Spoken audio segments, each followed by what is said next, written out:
ഈ വിജയം എന്ന് പറയുന്നത് നമ്മുടെ ആന്തരികമായ മാനസികമായ ചിന്താഗതികളിലുണ്ടാകുന്ന മാറ്റങ്ങളും ആ ചിന്തകളിലൂടെ നാം ഉണ്ടാക്കുന്ന കരുത്തും ശക്തിയും, അതാണ് നമ്മുടെ ഏറ്റവും വലിയ വിജയം. ദൗർബല്യങ്ങൾക്കെതിരെ, വിഷമങ്ങൾക്കെതിരേക്കുള്ള നമുക്ക് അതിവർത്തിക്കാനുള്ള, മറികടക്കാനുള്ള ആ ഊർജത്തിന്റെ, ആർജവത്തിന്റെ കഴിവാണ് ഇവിടുത്തെ വിജയം. അപ്പൊ അതിന് നമുക്ക് പ്രാപ്തരാവണമെങ്കിൽ നമുക്ക് കുട്ടിക്കാലത്ത് തന്നെ ആരെങ്കിലും അത്തരത്തിലുള്ള ഗൈഡൻസ് തരേണ്ടതുണ്ട്. അപ്പൊ അതുകൊണ്ട് എനിക്ക് കുട്ടികളോട് പറയാനുള്ളത്, നിങ്ങളുടെ അച്ഛനമ്മമാരോടൊക്കെ ഗീത വായിക്കാൻ പറയണം, ഗീത പഠിക്കാൻ പറയണം. എങ്കിലേ നിങ്ങളെ അവർക്ക് നല്ല രീതിയിൽ വളർത്തിയെടുക്കാൻ പറ്റും. കോളേജിൽ പഠിക്കുന്ന കുട്ടികളോടൊക്കെ എനിക്ക് പറയാനുള്ളത്, നിങ്ങളുടെ ഇപ്പോഴത്തെ വ്യക്തിത്വം എന്ന് പറയുന്നത് നിങ്ങളുടെ മാനസികാവസ്ഥയാണെന്ന് നിങ്ങൾ തിരിച്ചറിയണം. മനുഷ്യന് പരിവർത്തനം വരുത്താൻ സാധിക്കുന്ന ഒരേ ഒരു ഭാഗം മനുഷ്യന്റെ മനസ്സാണ്. ശരീരത്തിന് നമുക്ക് വണ്ണം കുറയ്ക്കാം, കൂട്ടാം, കുറച്ചൊക്കെ നീളം കൂട്ടാമായിരിക്കാം കുറെ എക്സസൈസ് ചെയ്താൽ. പക്ഷെ എന്നാലും നിങ്ങൾക്ക് നിങ്ങളുടെ ശരീരത്തിന്റെ മൊത്തം പ്രകൃതം മാറ്റാൻ പറ്റില്ല. നിങ്ങൾ ഇനി വെളുപ്പിക്കാൻ വേണ്ടിയിട്ട് എത്ര പെയിന്റ് വാരി തേച്ചാലും, ക്രീമുകൾ വാരി തേച്ചാലും വെളുക്കാൻ തേച്ചത് പാണ്ടാവും എന്ന് പറയുന്ന പോലെ അത്രയൊക്കെ അതിനെ കൊണ്ട് സാധിക്കുള്ളൂ. കാരണം നമുക്കിന്ന് കാണാൻ മുടിയിലും അതുപോലെ തന്നെ കണ്ണുകളിലും പുരികത്തിലും ഒക്കെ കാണിക്കുന്ന ഓരോരോ അഭ്യാസങ്ങൾ, അതൊക്കെ ചെയ്തോളൂ. പക്ഷെ മനസ്സിനെ നമ്മൾ അവഗണിച്ചുകൊണ്ട്, മനസ്സിനെ വിട്ടുകൊണ്ട് നമ്മൾ എന്ത് പരിവർത്തനം നടത്തിയാലും കാലം അതിലൊക്കെ ഇന്റർഫിയർ ചെയ്യും.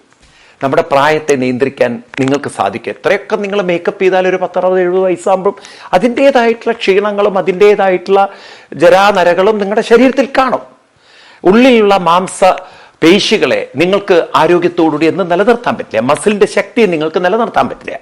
എത്ര വലിയ കഴിവുള്ള സ്പോർട്സ്മാൻ ആയാലും ഒരു 10-75 വയസ്സാകുമ്പോഴേക്കും മസിലുകളൊക്കെ തൂങ്ങാൻ തുടങ്ങും. അപ്പൊ അതുകൊണ്ട് മനസ്സിനെ കരുത്തുള്ളതാക്കാൻ, അതിനാണ് ഭഗവത്ഗീത നമ്മളെ അനുഗ്രഹിക്കുന്നെങ്കിൽ ഭഗവത്ഗീത ശരിക്കും ഉൾക്കൊണ്ടുകൊണ്ട് നമ്മുടെ മാനസിക വ്യക്തിത്വത്തെ നമുക്ക് മാറ്റിയെടുക്കാൻ സാധിക്കണം. ഇപ്പൊ കഴിഞ്ഞ ക്ലാസ്സിൽ നമ്മൾ കണ്ടു, അതായത് ഓരോ വ്യക്തിയും എന്തുകൊണ്ട് ജീവിതത്തിൽ പുരോഗതി പ്രാപിക്കുന്നില്ല. അപ്പൊ അതിന് നമ്മൾ ഉത്തരം മനസ്സിലാക്കിയിരിക്കുന്നത്, മാനസികമായി ചിലരൊക്കെ വളരെ എന്താ പറയാ ലതാർജിക്കാണ്, അല്ലെങ്കിൽ വളരെ ആലസ്യത്തിലാണ്. ഈ ആലസ്യം ബാധിച്ചിരിക്കുന്ന ഒരു മനസ്സിന് വിജയിക്കുക എന്ന് പറയുന്നത് അത്ര എളുപ്പമല്ല. അതിന് ചില കമ്മിറ്റ്മെന്റുകൾ വേണം. എനിക്ക് കോളേജിൽ പഠിക്കുന്ന കുട്ടികളോട് പറയാനുള്ളത്, നിങ്ങൾക്കൊരു കൃത്യനിഷ്ഠ നിങ്ങൾ പരിശീലിച്ചു നോക്കും. അതായത് കൃത്യനിഷ്ഠമായി രാവിലെ ഒരു 6 മണിക്കോ 5:30 എണീറ്റ് കുറച്ചു നേരം നടക്കുക, അമ്പലത്തിൽ പോയി 10-15 പ്രാവശ്യം പ്രദക്ഷിണം വെക്കുക, അത് ശീലിക്കുക. അപ്പൊ എന്താന്ന് വെച്ചാൽ നമ്മുടെ ശരീരത്തിൽ ബ്ലഡ് സർക്കുലേഷൻ കൂടുമ്പോൾ, നമ്മുടെ ബ്രെയിനിലേക്കുള്ള ബ്ലഡ് സർക്കുലേഷൻ കൂടുന്ന സമയത്ത് തലയിലുള്ള നമ്മുടെ ആലസ്യം എന്ന് പറയുന്ന, ലതാർജി എന്ന് പറയുന്ന വലിയൊരു ശത്രു, നമ്മുടെ ഒരു ജീവിതത്തിന്റെ പുരോഗതി തടസ്സപ്പെടുത്തുന്ന ഒരു ശത്രു നമ്മളിൽ നിന്നും ക്രമേണ മാറാൻ തുടങ്ങും. അപ്പൊ അതാണ് ഇന്ന് രോഗങ്ങൾക്കുള്ള ഏറ്റവും നല്ല ചികിത്സ എന്ന് പറയുന്നത് മോർണിംഗ് വാക്കാണെന്നൊക്കെ പറയുന്നതിന് കാരണം, ഈ ലതാർജിക് മൈൻഡ് എപ്പോഴും ഡള്ളാണ്. ഡള്ളായിട്ടുള്ള മൈൻഡിൽ എപ്പോഴും ഒരു മൂഡ് ഓഫ് ആയിരിക്കുന്ന വ്യക്തികൾക്ക് എന്നും ആരോഗ്യ പ്രശ്നങ്ങളാണ്. അപ്പൊ അതുകൊണ്ട് ആക്റ്റീവായിരിക്കുന്ന ഒരു വ്യക്തികൾക്ക് മാത്രമേ ശരീരത്തിന് പോലും പ്രതിരോധം ഉണ്ടാവുകയുള്ളൂ. ഗീതയിൽ നമ്മൾ 3-ാം അധ്യായത്തിൽ കണ്ടു കൃഷ്ണൻ പറയുന്നത്, നഹിക്കശിക്ഷണമബീജാതു തിഷ്ടത്യകർമ്മകൃത് കാര്യദേഹി അവശകർമ്മ സർവ പ്രകൃതി ജയർഗുണേ. ഹേ അർജുന, ഒരിക്കലും നീ ആലസ്യത്തിന് വിധേയനായി ജീവിക്കരുത്. കാരണം ആലസ്യം അവശനാക്കും, രോഗിയാക്കും, നാളെ നിന്നെ തളർത്തിക്കളയും. അപ്പൊ അതുകൊണ്ടൊരു കൃത്യനിഷ്ഠ ചെറുപ്പക്കാരെ സംബന്ധിച്ച് അച്ഛനും അമ്മയും അധ്യാപകരും പറഞ്ഞു തരുന്നില്ല. നിങ്ങൾക്ക് സ്വന്തമായിട്ട് ഈ കാര്യങ്ങൾ മനസ്സിലാക്കിക്കൊണ്ട് നിങ്ങളുടെ ജീവിതത്തെ പരിവർത്തനം വരുത്താം. അപ്പൊ ജീവിതത്തിൽ വിജയിക്കണം, ഉയരണം, ഉന്നതരാവണം എങ്കിൽ അതിന് വേണ്ടുന്നത് ഏറ്റവും നല്ല കരുത്തുള്ള, ഏകാഗ്രതയുള്ള, ശക്തിയുള്ള ഒരു മനസ്സാണ്. ഈ മനസ്സ് നമ്മൾ രൂപപ്പെടുത്തിയാൽ മാത്രമേ, പരിശീലിപ്പിച്ചെടുത്തിയാൽ മാത്രമേ, പരിവർത്തനപ്പെടുത്തിയെടുത്താൽ മാത്രമേ ആ രീതിയിലാവുകയുള്ളൂ. ശരീരത്തിന്റെ മറ്റ് അവയവങ്ങളൊക്കെ നിങ്ങൾ കഴിക്കുന്ന ആഹാരത്തിനനുസരിച്ച് വികസിച്ചു വന്നോളൂ. പക്ഷെ മനസ്സ് നിങ്ങളുടെ പ്രയത്നത്തിൽ വികസിക്കുന്നതാണ്. മനസ്സിനെ അല്ലാതെ വികസിപ്പിക്കാൻ സാധ്യമല്ല. അപ്പൊ അതുകൊണ്ട് മനസ്സിന് ചില കൃത്യനിഷ്ഠകളും പരിശീലനങ്ങളും ആവശ്യമുണ്ട്. അപ്പൊ രാവിലെ തന്നെ നിങ്ങൾ കൃത്യമായി എണീറ്റ് കുറച്ചു നേരം നടക്കാൻ ഇറങ്ങി, അല്ലെങ്കിൽ അമ്പലത്തിൽ പോയി ചുറ്റും പ്രദക്ഷിണം വെക്കുക. നമ്മുടെ അമ്പലങ്ങളൊക്കെ ആണെങ്കിൽ വലിയ ഏരിയ ഉള്ളതുകൊണ്ട് പ്രദക്ഷിണമൊക്കെ വെക്കാം നമുക്ക്. അങ്ങനെയൊക്കെ പ്രദക്ഷിണം വെച്ച് നമ്മൾ ശീലങ്ങൾ ഉണ്ടാക്കി വെക്കുമ്പോൾ ഈ താമസികമായ ഗുണത്തെ നമുക്ക് ക്രമേണ ഇല്ലാതാക്കാൻ പറ്റും. നിങ്ങൾക്ക് വേണമെങ്കിൽ പരിശീലിച്ചു നോക്കൂ. നിങ്ങൾ ഇത് ഐൻസ്റ്റീൻ പറയുന്ന കാര്യം ഞാൻ നിങ്ങളോട് പറയുന്നത്. ഐൻസ്റ്റീൻ പറഞ്ഞു യു കാൻ ഡിസ്ട്രോയ് എനർജി. തമോ ഗുണം എന്ന് പറയുന്ന ലെഥാർജി എന്ന് പറയുന്ന ആലസ്യം എന്ന് പറയുന്ന ഒരു ഡൾ എനർജിയാണ്. And how can you transform the energy? With one form of energy you can change. ഒരു ഫോം ഓഫ് എനർജി കൊണ്ട് നിങ്ങൾക്ക് ഒരു വേറെ ഫോം ഓഫ് എനർജിയിലേക്ക് നിങ്ങളുടെ മൈൻഡിനെ മാറ്റാം. So when you develop activity, the dullness gradually eventually move into creative. അപ്പൊ നമ്മൾ ആക്ഷൻ കൊണ്ട് ഇനാക്ടിവിറ്റിയെ നമുക്ക് മാറ്റിയെടുക്കാം. അപ്പൊ ആക്ഷൻ, പ്രവൃത്തി കൊണ്ട് മാത്രമേ നമ്മളിലെ ആലസ്യത്തെ നമുക്ക് മാറ്റിയെടുക്കാൻ സാധിക്കുള്ളൂ. ഇത് ഐൻസ്റ്റീൻ പറഞ്ഞത് തന്നെയാണ്. കൃഷ്ണൻ 5000 വർഷം മുമ്പ് അതാണ് പറഞ്ഞത്. നിങ്ങൾ വിചാരിക്കരുത് താനെ നിങ്ങളുടെ വ്യക്തിത്വം മാറുന്നുള്ളത്. വ്യക്തിത്വത്തെ അങ്ങനെ താനെ മാറ്റാൻ പറ്റില്ല. രാവിലെ 8 മണി വരെ കടന്നുറങ്ങിയിട്ട് നിങ്ങൾ എന്ത് വ്യക്തിത്വം രൂപപ്പെടുത്തുന്നതിനെ കുറിച്ചാണ് ക്ലാസ്സിൽ കേട്ട് അത് മനസ്സിലാക്കിയിട്ട് ജീവിക്കാൻ പോകുന്നത്. ഇന്ന് പേഴ്സണാലിറ്റി ഡെവലപ്മെന്റ് ക്ലാസ്സിൽ പോകുന്നവർക്ക് സ്വന്തം ജീവിതത്തിൽ ഒരു പേഴ്സണാലിറ്റി ഡെവലപ്പ് ചെയ്യാൻ പറ്റിയിട്ടില്ല എങ്കിൽ ആ ക്ലാസ്സുകൾ കേട്ടിരുന്നത് കൊണ്ട് നമുക്കെന്ത് കാര്യം? അപ്പൊ അതുകൊണ്ട് കൃത്യനിഷ്ഠ നമ്മുടെ ജീവിതത്തിൽ അനിവാര്യമാണ്. ഇനി രണ്ടാമത്തത് നമ്മൾ കഴിഞ്ഞ ക്ലാസ്സിൽ ഡിസ്കസ് ചെയ്യാൻ പോയൊരു പോയിന്റ് അതായത് ചില ആളുകൾക്ക് കാര്യങ്ങൾ മുഴുവൻ മനസ്സിലാക്കാൻ പറ്റുന്നില്ല. അപ്പോഴേക്കും എടുത്തുചാട്ടം, അപ്പോഴേക്കും ഓവർ കോൺഫിഡൻസ്, പലതരത്തിലുള്ള മനസ്സ് അവരുടെ ആ കാര്യങ്ങളെ മനസ്സിലാക്കുന്നതിൽ പ്രസന്റ് ചെയ്യുന്നതിൽ നിന്നും അവർ തടസ്സപ്പെടുത്തുന്നു. പലർക്കും ഉള്ളൊരു പ്രശ്നമാണ് കാര്യങ്ങളെ വേണ്ട വിധത്തിൽ പ്രസന്റ് ചെയ്യാനുള്ള കഴിവില്ലായ്മ. അത് അവരുടെ രജോ ഗുണത്തിന്റെ സ്വഭാവമാണ്, റെസ്റ്റ്ലെസ്നെസിന്റെ സ്വഭാവമാണ്. അപ്പൊ നമ്മളിൽ പലരും ഇന്ന് ഇത്തിരി ഹൈപ്പറാണ്, റെസ്റ്റ്ലെസ് ആണ്, വെപ്രാളമുള്ളവരാണ്, തീരെ ക്ഷമയില്ല. അത് നമ്മൾ ആയിപ്പോയതാണ്. നമ്മളെ കുറ്റം പറഞ്ഞിട്ട് കാര്യമോ ഇവൻ ഭയങ്കര വെപ്രാളിയാണ്, ഇവൻ എപ്പോഴും ഇങ്ങനെ ഒരു എരിപുരി കൊള്ളുന്നവനാണ്, ഒരു വിരളി പിടിച്ചവനാണ്. ഇതൊക്കെ ഭാഷ നിങ്ങൾ സമൂഹത്തിൽ കേൾക്കുന്നതാണ്. ഭയങ്കര വിരളിയാണ്, ഒരു ക്ഷമയില്ലാണ്. ശരിയാണ്, അതൊക്കെ നമ്മുടെ ജീവിതത്തിൽ നമ്മൾ രൂപപ്പെടുത്തിയെടുത്താണ്. ഈ തരത്തിലുള്ള സ്വഭാവങ്ങളെ ഓവർനൈറ്റ് കൊണ്ട് നമുക്ക് മാറ്റാൻ പറ്റില്ല. നമുക്ക് ഏത് സ്വഭാവത്തെയും മാറ്റാൻ പറ്റും, പക്ഷെ ഓവർനൈറ്റ് കൊണ്ട് പറ്റില്ല. എന്ന് വെച്ചാൽ ഇന്നും നാളെയും കൊണ്ട് പറ്റുന്നതല്ല. ഒരു കൃത്യമായ ചില പരിശീലനങ്ങൾ നമ്മുടെ ജീവിതത്തിൽ നമ്മൾ കൊണ്ടു നടന്നാൽ ഏത് നെഗറ്റീവായിട്ടുള്ള ചിന്തകളെയും സ്വഭാവങ്ങളെയും നമുക്ക് പോസിറ്റീവ് ആക്കാൻ പറ്റും. അപ്പൊ അതിന് പ്രധാനപ്പെട്ട 2 കാര്യമാണ്. ഈ 3 കാര്യം. ഒന്ന്, ഡള്ളായിട്ടുള്ളവർക്ക് ആക്ഷനാണ്, നടത്തം, അല്ലെങ്കിൽ ഞാൻ പറഞ്ഞില്ലേ രാവിലെ കുറച്ച് എക്സസൈസ് ചെയ്യുക. രണ്ടാമത്തവർക്കുള്ളതാണ് പ്രാണായാമം. വളരെ ദീർഘമായി ശ്വാസം എടുത്ത് ശ്വാസത്തെ പുറത്തു വിട്ട് അപ്പൊ ഒരു കോൺസെൻട്രേഷൻ വരുമ്പോൾ മനസ്സങ്ങനെ റിലാക്സ് ചെയ്യിച്ച്, ബോഡി റിലാക്സ് ചെയ്യിച്ച് അവരിൽ ആ വെപ്രാളത്തെ, അവരിൽ ആ റെസ്റ്റ്ലെസ്നെസ്സിനെ അവരൊന്ന് ഷട്ട് ഡൗൺ ചെയ്യുക, അവരൊന്ന് സ്ലോ ഡൗൺ ചെയ്യുക, അവർ റിലാക്സ് ചെയ്യുക. ഇത് അവരെ ശരീരത്തിലും മനസ്സിലും വലിയ മാറ്റങ്ങൾ ഉണ്ടാക്കും. പിന്നീട് രണ്ടാമത്തെ ഒരു സാധനയാണ് അവർക്ക് ഈ റെസ്റ്റ്ലെസ് ആയിട്ടുള്ളവർക്കുള്ള രണ്ടാമത്തെ സാധന. അവർക്കുള്ള രണ്ടാമത്തെ സാധനയാണ് പ്രണവോപാസന. ഓം എന്ന് നാഭിയിൽ നിന്ന് സൗണ്ട് എടുത്ത് അങ്ങനെ നീട്ടി ജപിക്കുമ്പോൾ അത് തന്നെ കോൺസെൻട്രേറ്റ് ചെയ്ത് ശീലിക്കുമ്പോൾ കോൺസെൻട്രേഷൻ എന്ന പവർ ഡെവലപ്പ് ചെയ്ത് വരുന്നു. അതൊരു ഓവർനൈറ്റ് കൊണ്ട് വരുന്നതല്ല, നിരന്തരമായ പരിശീലനം കൊണ്ട് കിട്ടുന്നതാണ്. അപ്പൊ നോക്കൂ, സാത്വികമായ ഒരു മാനസികാവസ്ഥയിലേക്ക് ഈ ആളുകൾക്കും മാറാൻ സാധിക്കും എന്നതിൽ ഒരു സംശയവും വേണ്ട. അപ്പൊ ആരും ഇവിടെ കൊള്ളരുതാത്തവരല്ല, കഴിവില്ലാത്തവരല്ല, മന്ദബുദ്ധികളല്ല. അങ്ങനെ ആവുന്നുണ്ടെങ്കിൽ നമ്മുടെ വിദ്യാഭ്യാസത്തിന്റെയും അച്ഛനമ്മമാരുടെയും പരിശീലിപ്പിച്ചു കൊടുക്കുന്നതിന്റെ തെറ്റാണ്. അതുകൊണ്ട് കുട്ടികൾ മനസ്സിലാക്കുക, യു ആർ നോട്ട് യൂസ്ലെസ്. നിങ്ങളുടെ ബ്രെയിനിനെ നിങ്ങൾക്ക് മാറ്റിയെടുക്കാൻ പറ്റും. അപ്പൊ നിങ്ങൾ ആദ്യം അറിയണം what kind of brain you are having now. കാലത്തിൽ ഉള്ളിലുള്ള ഒരു പ്രാണായാമം ചെയ്താലും നിങ്ങളെ ഒരിക്കലും ആദ്യം നിങ്ങൾ ഫിസിക്കലി പറയാൻ പ്രേരിപ്പിക്കുമ്പോൾ നമ്മൾ ചെയ്യുന്നതൊക്കെ വരുത്തുന്ന വളരെ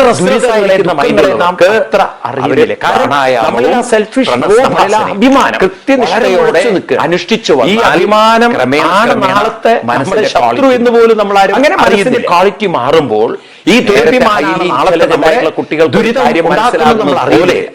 അതുകൊണ്ട് ആ ദുരഭിമാനത്തെ നമുക്ക് മാറ്റി നിർത്താൻ സാധിക്കാതെ അതിൽ നിന്ന് മാറി നിൽക്കാൻ അവർക്ക് ഒരു യോഗ്യതയുണ്ട്, ഒരു പരിശീലനമുണ്ട്. ആരും നമുക്ക് അവർ കുട്ടിക്കാലത്ത് പരിശീലനങ്ങൾക്കൊന്നും എന്തെങ്കിലും ഉപദേശിച്ചു കൊടുത്തു കഴിഞ്ഞാൽ അറിയാവുന്ന ശ്ലോകം കണ്ടിട്ട് നമുക്ക് ജീവിക്കാം. അർജുനനോട് പറഞ്ഞു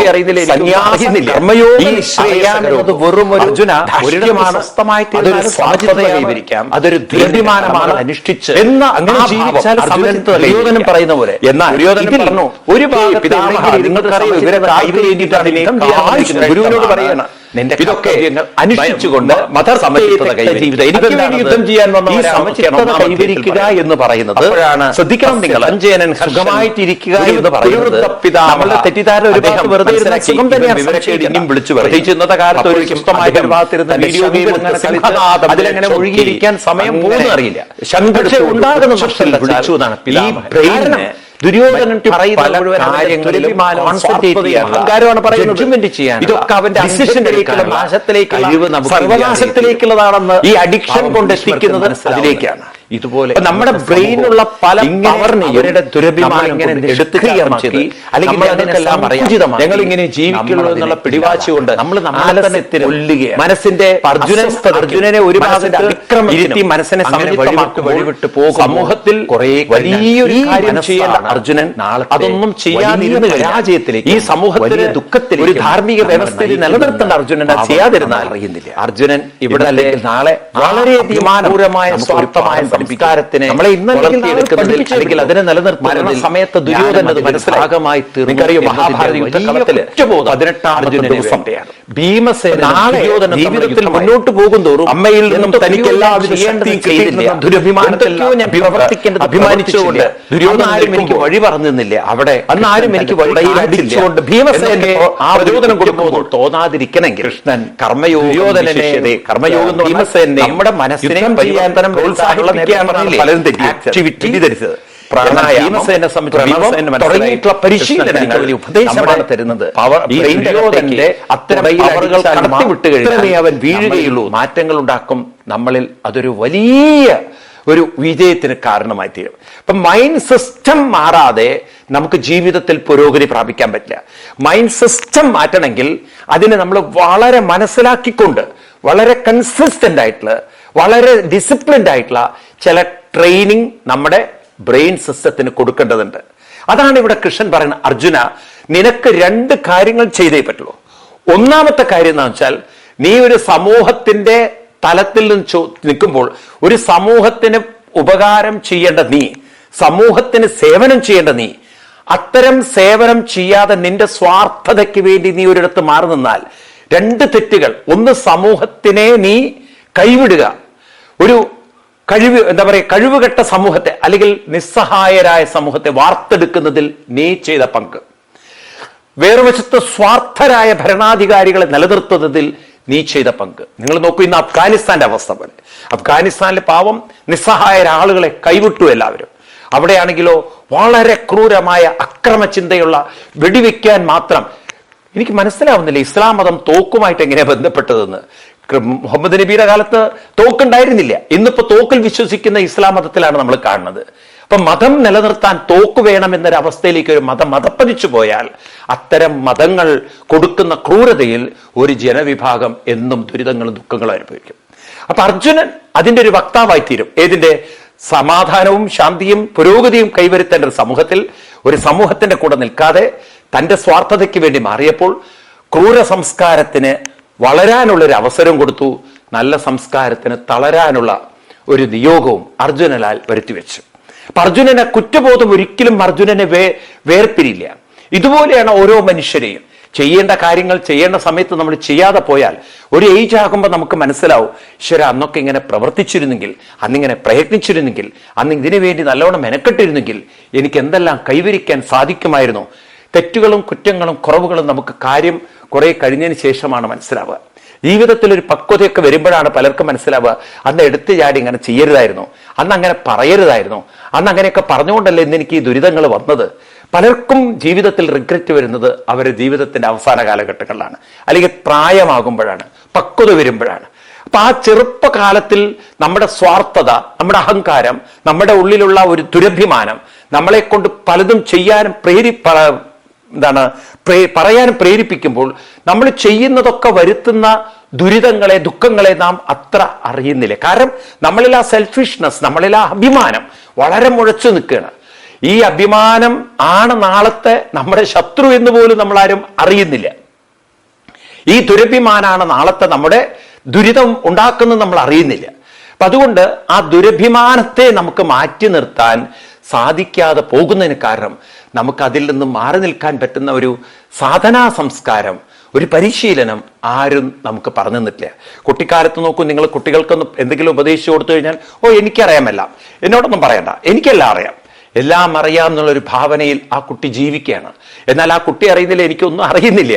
ഈ അറിയാം എന്നത് വെറും ഒരു ധാർഷ്ട്യമാണ്, അതൊരു സ്വാർത്ഥതയാണ്, അതൊരു ദുരഭിമാനമാണ് എന്ന ആ ഭാവം ദുര്യോധനൻ പറയുന്ന പോലെ, ദുര്യോധനൻ പറഞ്ഞു, ഹേ പിതാമഹ, നിങ്ങൾക്കറിയോ ഇവരൊക്കെ ആർക്ക് വേണ്ടിയിട്ടാണ് യുദ്ധം ചെയ്യാൻ വന്നിരിക്കുന്നത്? ഗുരുവിനോട് പറയാണ്, ഇതൊക്കെ മതർത്തേ തെക്ത ജീവിതം, എനിക്ക് വേണ്ടി യുദ്ധം ചെയ്യാൻ വന്നവരാണെന്നൊക്കെയാണ് 1-ാം അധ്യായത്തിൽ പറയുന്നത്.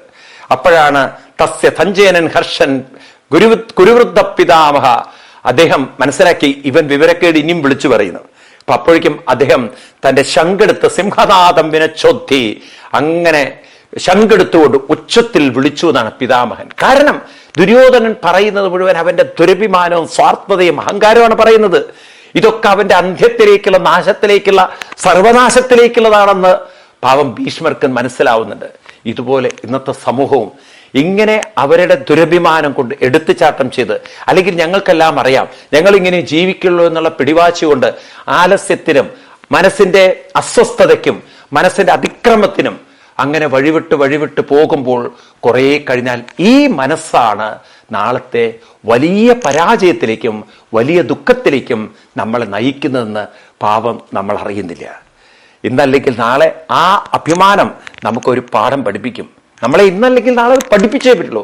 മരണസമയത്ത് ദുര്യോധനത് മനസ്സിലായി. നിങ്ങൾക്കറിയോ, മഹാഭാരത യുദ്ധക്കളത്തില് 18-ാമത്തെ ദിവസം ഭീമസേനനും ദുര്യോധനും തമ്മിലുള്ള യുദ്ധമായിരുന്നു.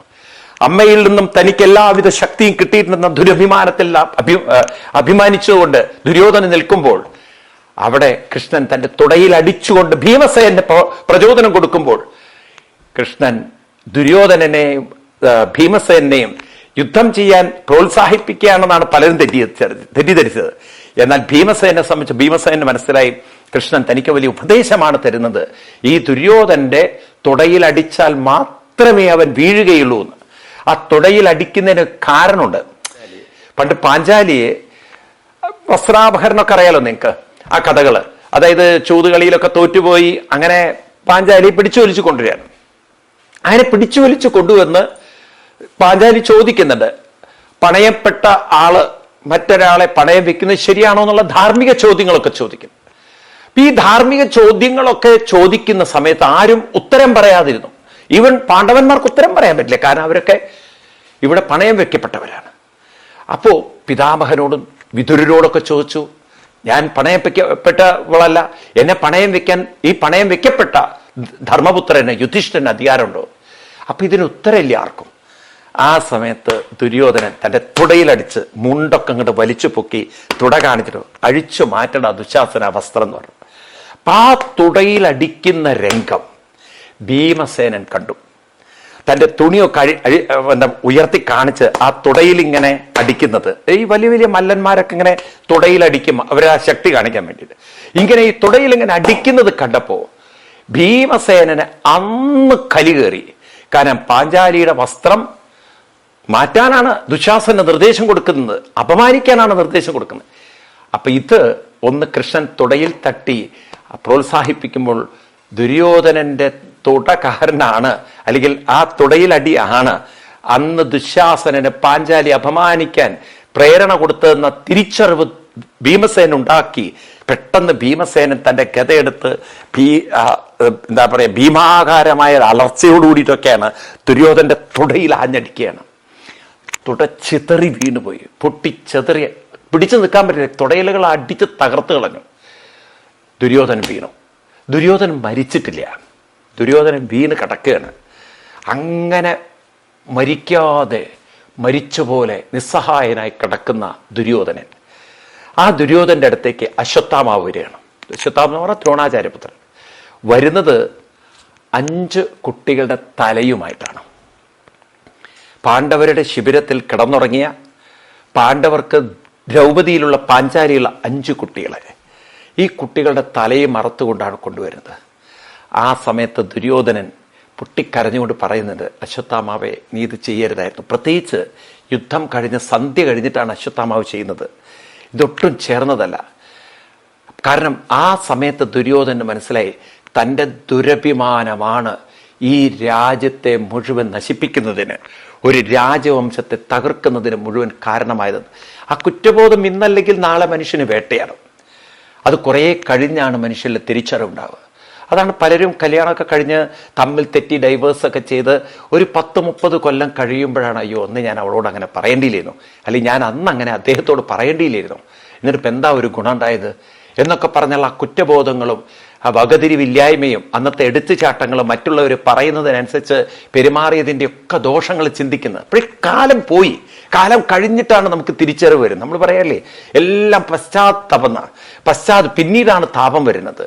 അപ്പൊ അന്ന് നമുക്ക് ആ പൂർവ്വ വിവേകം വരുന്നില്ല, വേണ്ട സമയത്ത് വേണ്ടത് ഓർമ്മ വരുന്നില്ല.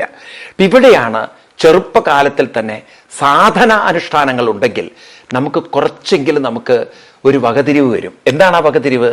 നമ്മുടെ ജീവിതത്തിൽ എല്ലാം നഷ്ടപ്പെടുത്തിക്കൊണ്ട്, അതായത് ജീവിതത്തിൽ നല്ല സൗഹൃദങ്ങളും നല്ല ബന്ധങ്ങളും നല്ല കൂട്ടുകെട്ടുകളും ഒക്കെ തകർത്ത് തരിപ്പണമാക്കിക്കൊണ്ട് നമ്മൾ മുന്നോട്ട് പോയാൽ അത് പിന്നീട് ഒറ്റപ്പെടലിൻ്റെ ഏകാന്തതയുടെ ഒരു ജീവിതമാവും.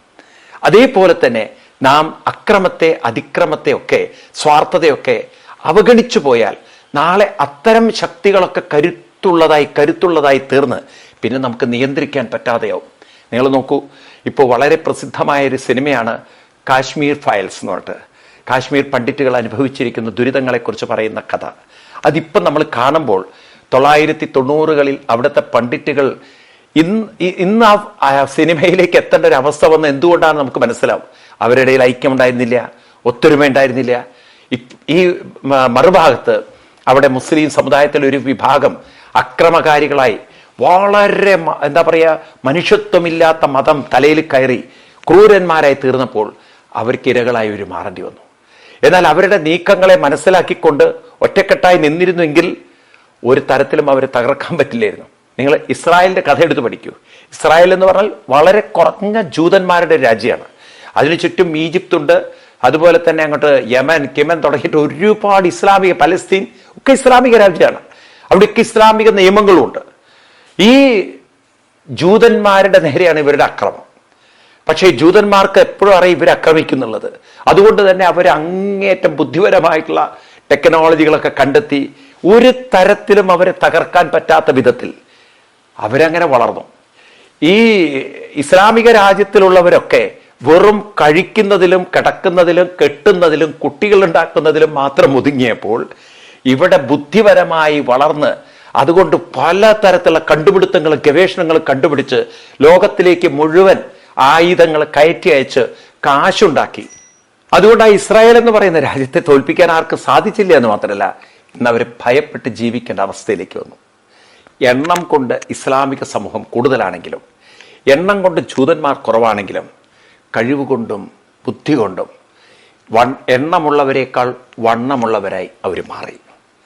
ഒരു സമൂഹത്തിൽ ബുദ്ധിപരമായി വളർന്നിട്ടില്ല എങ്കിൽ, ഒറ്റക്കെട്ടായി നിലനിന്നിട്ടില്ല എങ്കിൽ ഈ സ്വാർത്ഥ അഹങ്കാര ധാർഷ്ട്യ ചിന്തകൾ, അത് സമൂഹത്തിലുണ്ടാക്കുന്ന പ്രശ്നങ്ങൾ, ഇതൊക്കെ നമുക്ക് നിയന്ത്രിക്കാൻ പറ്റാതെ വന്നാൽ പിന്നീട് പശ്ചാത്തപിച്ചിട്ടും കാര്യമില്ല. കാരണം കാലം അത്രയധികം ദുഃഖ ദുരിതങ്ങളിലേക്കായിരിക്കും നമ്മളെ തള്ളി നീക്കുന്നത്. അതുകൊണ്ട് ഓരോ മനുഷ്യരിലും 2 കാര്യങ്ങൾ അനിവാര്യമാണ്: കൃത്യനിഷ്ഠയും അനുഷ്ഠാനവും. ഇത് നിരന്തരം ചെയ്യുമ്പോൾ നമ്മുടെ ഉള്ളിൽ പരിവർത്തനങ്ങൾ ഉണ്ടായേ പറ്റുള്ളൂ.